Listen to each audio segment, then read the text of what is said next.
cette qualité de l'air difficile, là, c'est pas seulement en Abitibi-Témiscamingue que ça se passe, là. C'est généralisé, hein?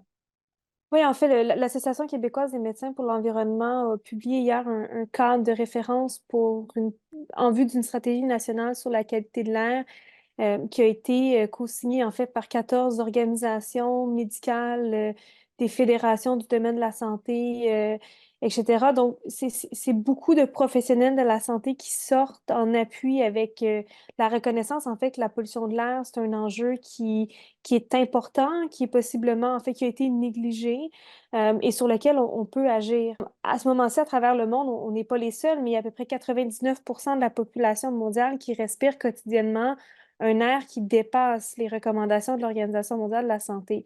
L'arrivée du cadre de référence pour un air sain, ça prouve pour vous l'urgence de la situation?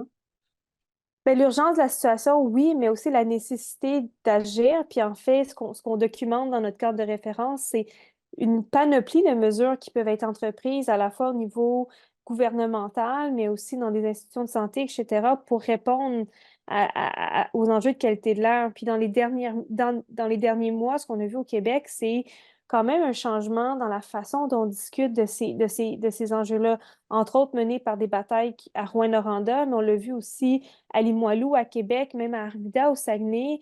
De plus en plus, les gens dénoncent des conditions qui étaient un peu reconnues comme acceptables antérieurement, sur lesquelles on acceptait une forme de complaisance. Et là, on dit non, ça suffit, on veut avoir accès à l'information, on veut être capable de respirer un air sain, on veut contrôler les émissions des grandes entreprises et des grandes pollueurs. Puis je pense qu'il y a un changement un peu dans l'acceptabilité sociale autour des enjeux de pollution atmosphérique. Puis notre cadre de référence vient un peu s'inscrire là-dedans.